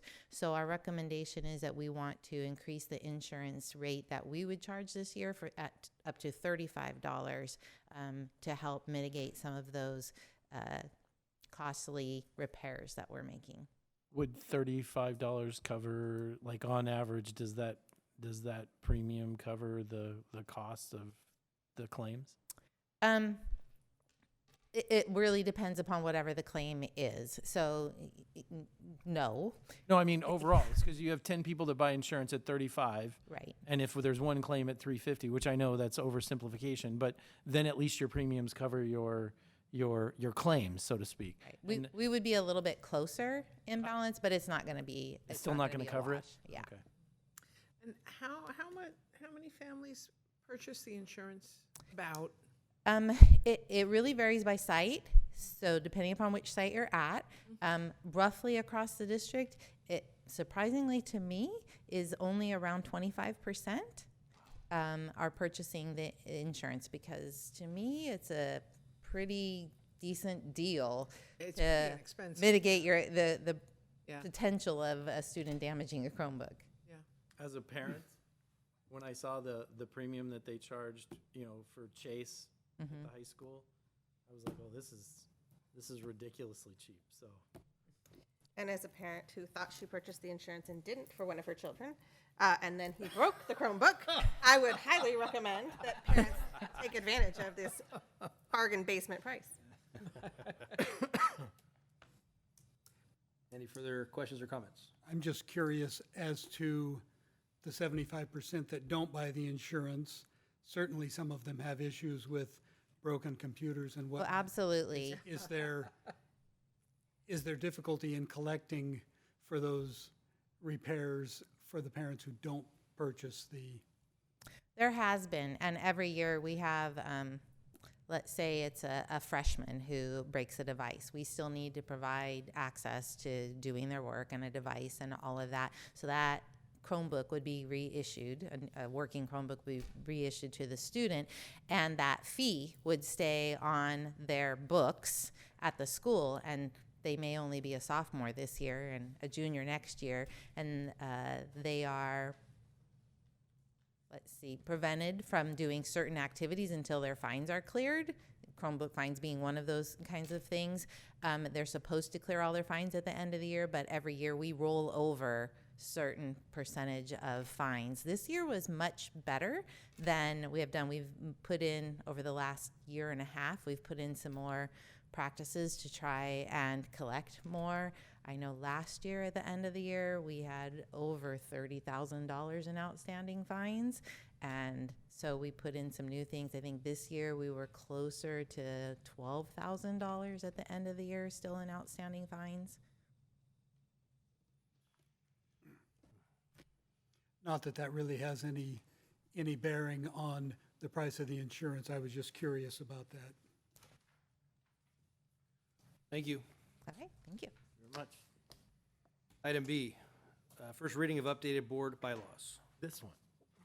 This one, let's go in order, because I have notes also. Okay, I believe trustee Clemens started the conversation. Well, my first one is 9100, so. 9100? What is it? 9100? Okay, and so I have one in, the very first one in 9,000. Do we need to add something, some kind of reference in there to the LCAP?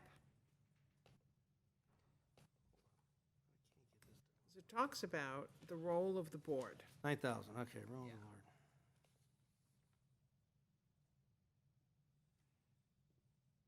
And I couldn't find a specific place where I would insert it, but I think, I would insert it at number 3. okay.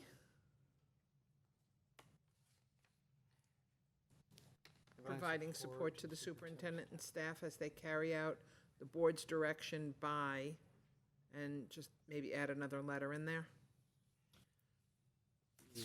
I don't know, I just thought there should be some reference to the LCAP in here.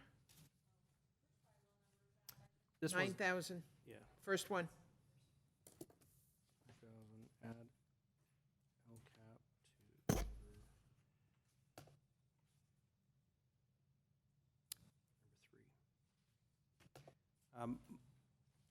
What about if we make mention of the, of DAC and approving the LCAP?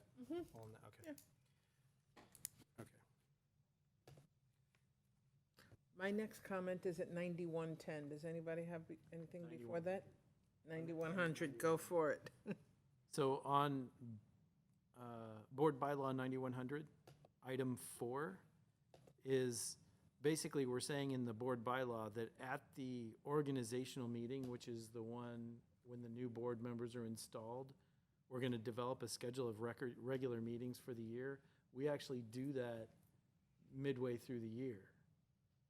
Like we do that in June, right, for the upcoming school year.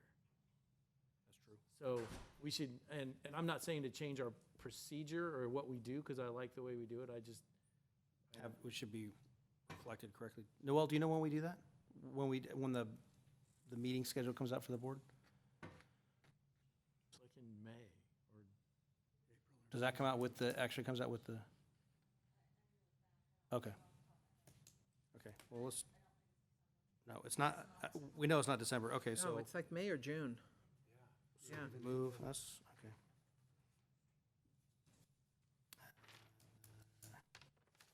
Remove number 4. Yeah.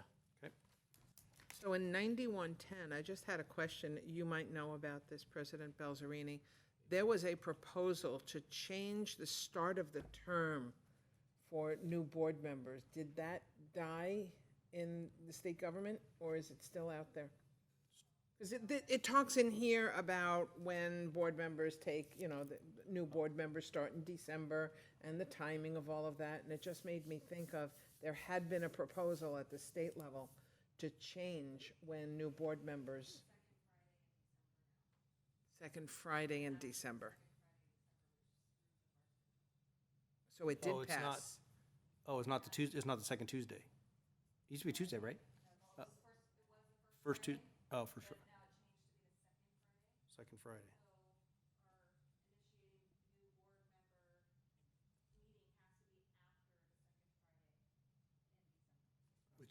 Which is usually not until January, right? right. Which is why it says. Why did they do that? Okay, so that Noel, why that did is they do in that? here.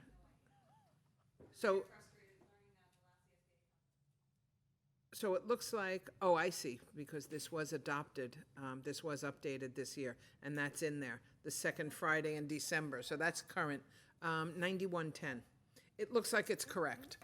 And I couldn't remember what the specifics were, so I just wanted to check on that one. Okay, I completely forgot about that. yeah, it's in there. Yeah. Okay, my next one is 9123. Okay, there we are. Just in here, the clerk no longer needs to sign the minutes. Yeah. It's number 3. Sign the minutes of the board meeting, so we can take that out. How about if we replace that with, well, I guess we need to have the other discussion first before this one, about presenting, this is our policy, we can say presenting at the community service district meeting, that's been approved by the board. We can make it policy. We could, I just hesitate, what if we had a clerk that could not make those meetings for some reason? Change it. We could put something like clerk or designee. Or designee, yeah. Yeah, yeah, we can change that to read that. Mm-hmm.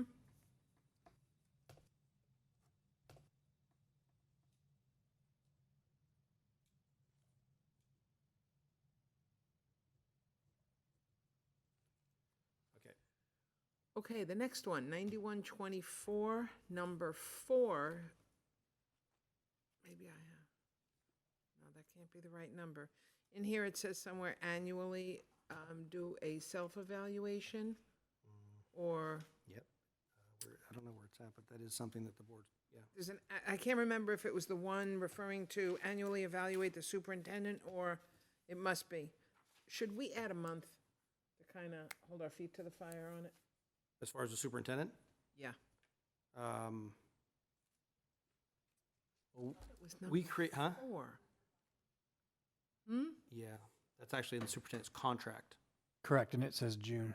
Okay, then we don't need it here, thank you. Let me, yes. I know it's in the contract, I just can't remember when. Okay, then we don't need it in here, thank you. There's also, I know there's also in there about the board's supposed to evaluate ourselves. All right, yeah, it was in there, but I don't think it said how often. Yearly, annually. 'cause, Okay. yeah. My next one is 9140. Anybody have anything before that? Okay. In 9140, I just had a question. What is the County Committee on School District Organization? It's referred to in here. That's funny. I read that and I wasn't sure. I either, have no but I idea what wasn't it gonna is. admit it. Where is that at? I'm sorry. It's towards the bottom of the page. Towards the bottom of the first page, a board member is eligible to serve as a member of the County Committee on School District Organization, and it's actually out of Ed Code. And I have no idea what this is. I've never heard of it. Apparently, we're not eligible. Maybe to we serve need 'cause it to- doesn't exist. The We're county, eligible. It just doesn't exist. Actually read these. Is it possible that that's morphed into the committee that we have people serve on? I think David's serving on it now, the county. I think this is something different. School district organization. This might be something that, Might want to check Ed Code and see what it is, because it's Ed Code 4007. Yeah. that's probably something, like if the county superintendent wants to do it. Yeah. Okay. I'm already serving on the non-existent panel. It's coming back, buddy, it's coming back. Okay, did that one. Board members. Okay. This was such exciting reading. The next one I have is 9250. Anybody have anything before that? Okay, let me get to that one. 9200, 20.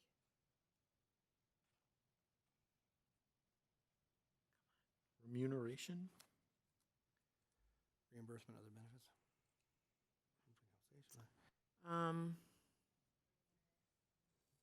So I don't even need to find it.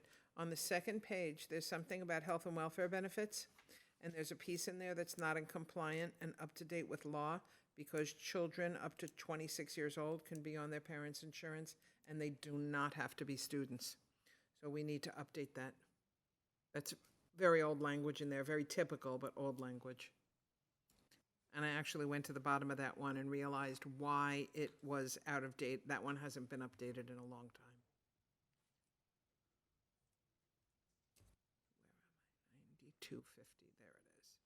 On the second page I wrote, right at the top of the second page.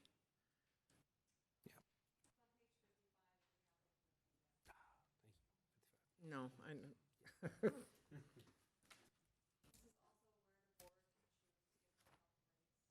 I was gonna ask about I that. saw that. I wasn't touching that one. It's, cricket, it's based off, but isn't it based off ADA? Oh, it's not anymore?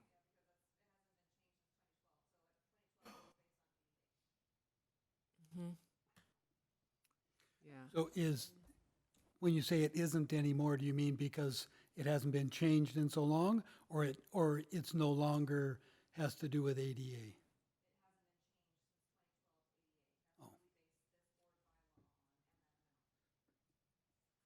Yeah, and right in the beginning of this 9250, on an annual basis, the board may increase the compensation of board members beyond the limit delineated in Ed Code 35120, excuse me, in an amount not to exceed 5% based on the present monthly rate of compensation. Superintendent, I'll take a closer look at that and get back to the board. Okay. My next one is 9320. 9310.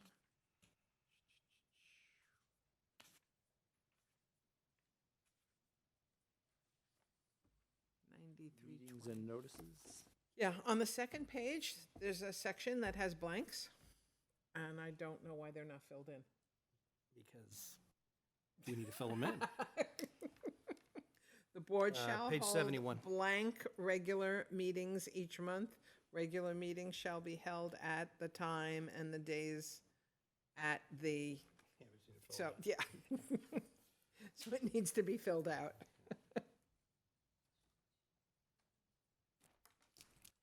No, the board shall hold regular meetings each month. Yeah. What was this update?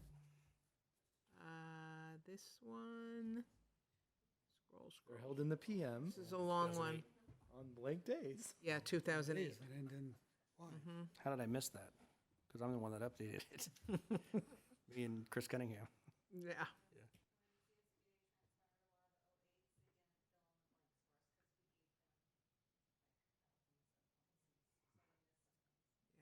Really?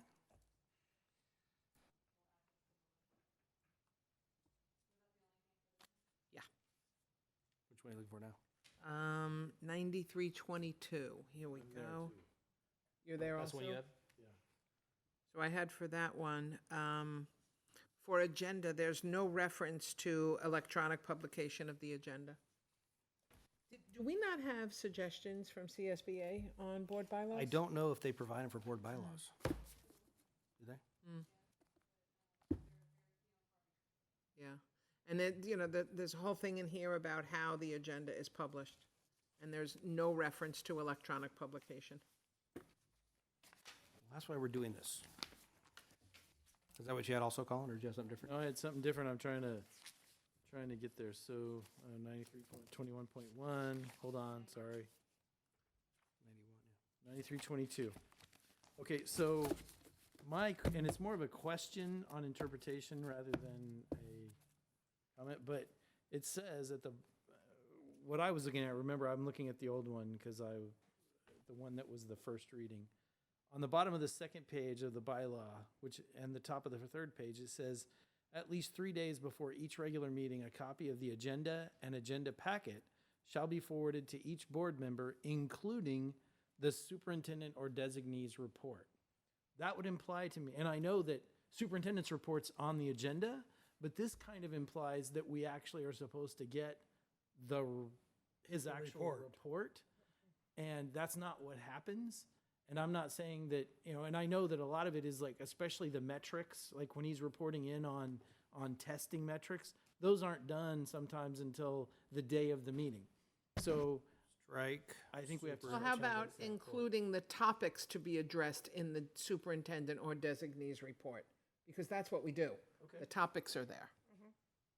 And also, like, reports from committees aren't included 3 days before the regular meeting in that same section. Yeah. I don't think the actual report is what it was implying. I think it was what it, like you said, the topics that you're, that they're gonna be reporting on. The agenda topic. Yeah, the agenda topics, and that way, I mean, the spirit of it is that, hey, the public goes, oh, they're gonna be talking about this, then I wanna be at that. Right, right. Yeah. No, I And- understand that, it just Yeah, doesn't. we need to read clean up that well. So language. just the wording in there, I mean, everything is okay, just the wording. I didn't catch that one, Colin. Wording. Got it. Okay, the next thing I had, come on, I computer. had 9323. Me too. Okay. And my notes say is the cautionary notice is expired. I have to get into that. 9323. Where am I? Oh, I passed it. There's a cautionary notice in here. 9323.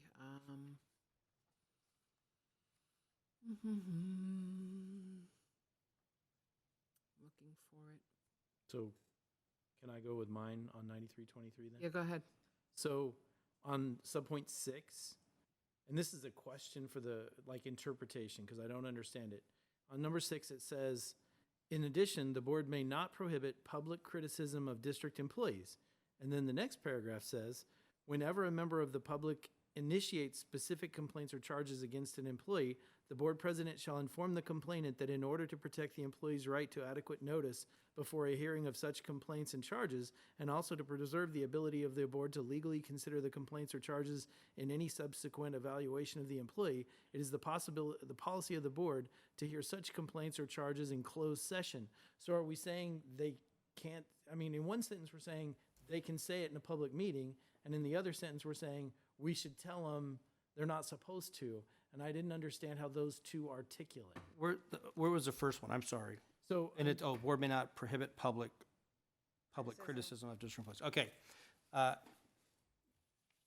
They could come in and speak poorly of a district employee, but if they start talking about the situation, oh, specifics. Okay. yeah, All right. that, because we're the appeal board, so. That's right. I know. Yeah, I knew that, but I didn't understand how that articulated with the first one. So they can be general, but if they start getting to specific issues, then it's like, okay, wait, there are other issues. There's a process for this. Freedom of speech is the first issue, and then the second one Okay. becomes. All right, I get it now. So if they say employee X is a jerk, can't stop them if they say employee X is a jerk because this is what they did. Yes. If they start talking about a situation that leads to why they're a jerk, yes. Mr. President, in a previous district I worked in, it was not allowed by the board to say the employee's name.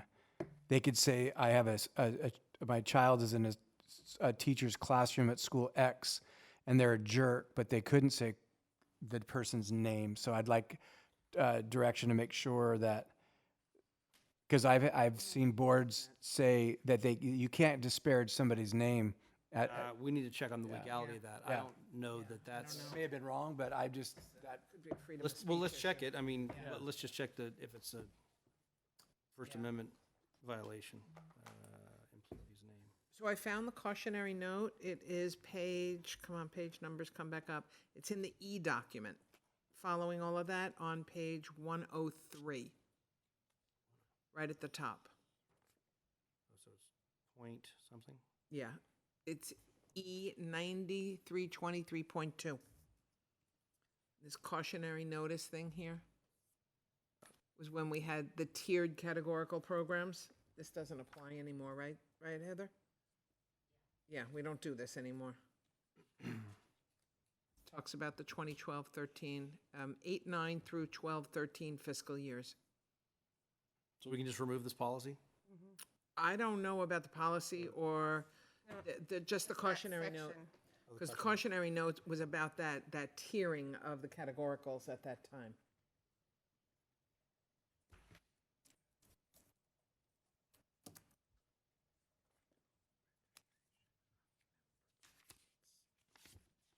Oh, I have another comment I don't even understand. You remember what the E stands for? Exhibit, yeah. 92. I think I have one more. Oh, wait a minute. How could that be after that one?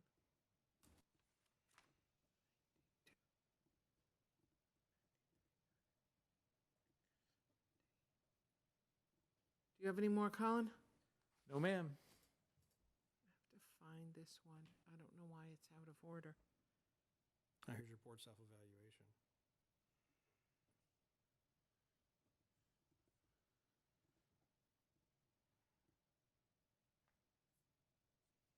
This is the first read. You want to Yeah, send it to Yeah. send it to the superintendent? yeah, if I can find this last one. Anything further on this? If there's anything that you find between now and next meeting, if you'll please send it to Kirk so we can hopefully have it written up. I'll work with him to get it, so we can have it written up and discuss for the next meeting, for the final approval. Now I lost my place. Item C. 11. Now I was just looking on the, Oh, yeah. anything else on here?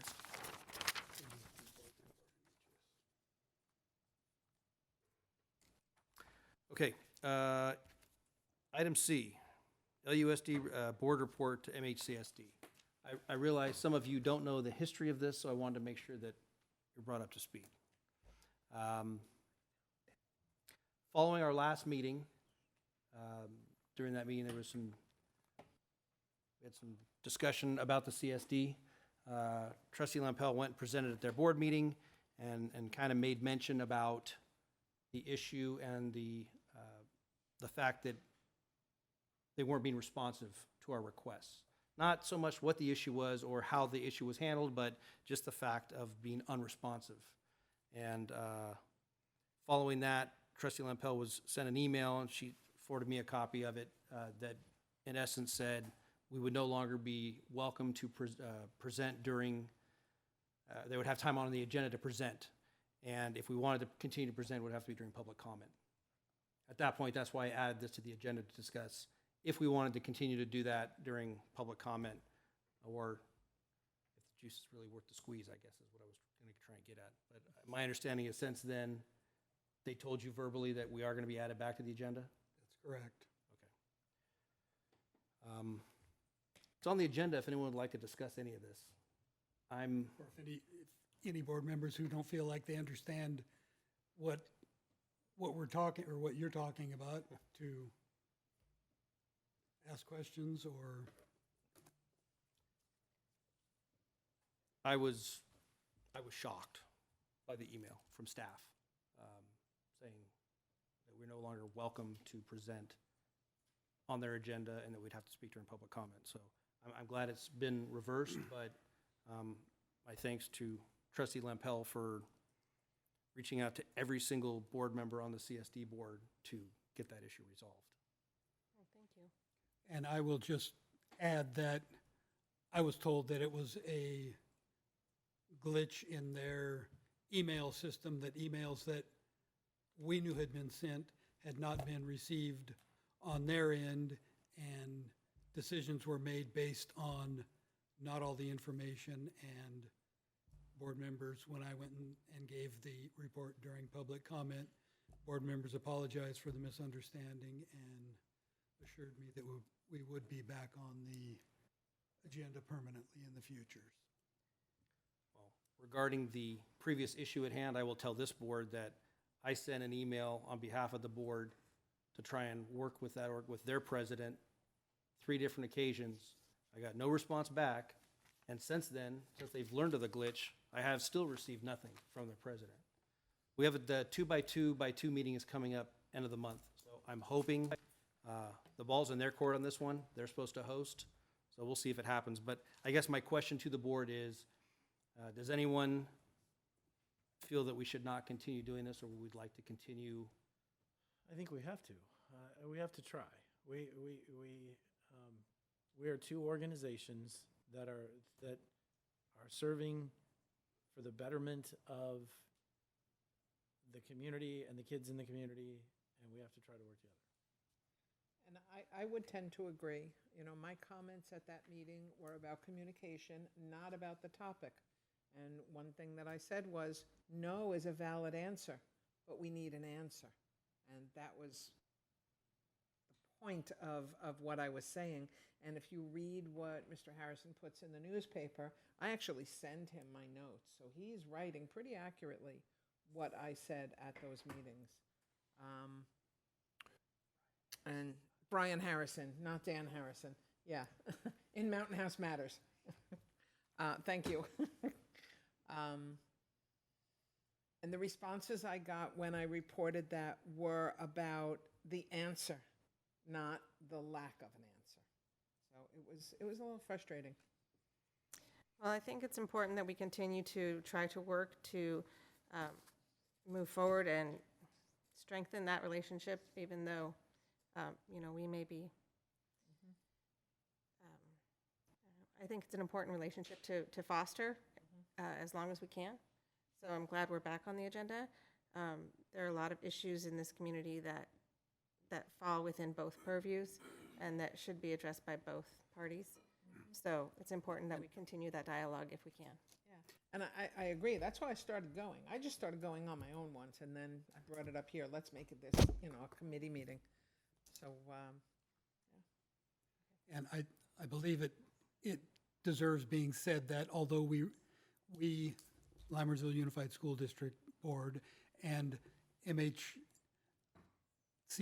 Board represent largely the same constituency. It's not exactly the same constituency, and I think we need to continue, as my fellow board members have said, continue to try and foster that relationship and have the best working relationship between the two organizations that we can have.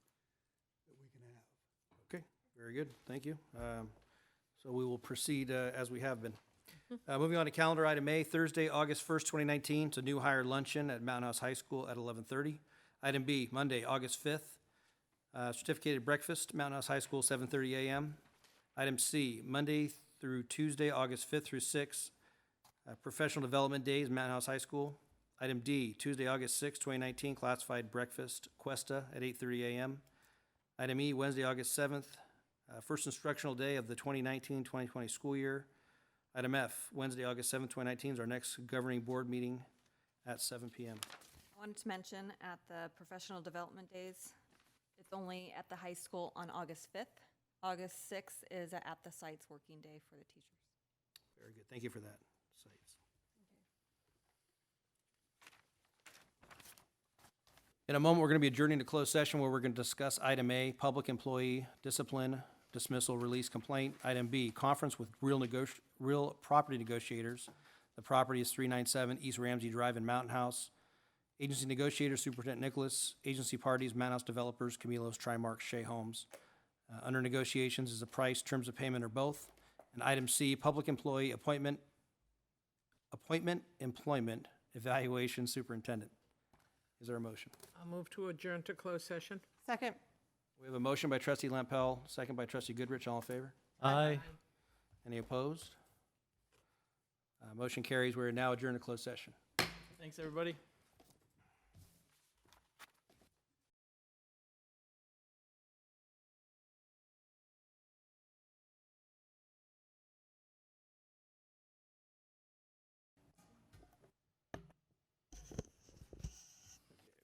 Reconvene open session at 10:05. Reporting out from action taken in closed session. Closed session, item A, public employee discipline, dismissal, release, complaint. The board took action on a motion by trustee Colin Clements and seconded by trustee David Pombo to authorize the district superintendent to notify a supervisor of operations of release from his probationary position by the following vote, 5 ayes. Do I have a motion? Motion to get out of here. Second. All in favor? Aye. We're now adjourned. I guess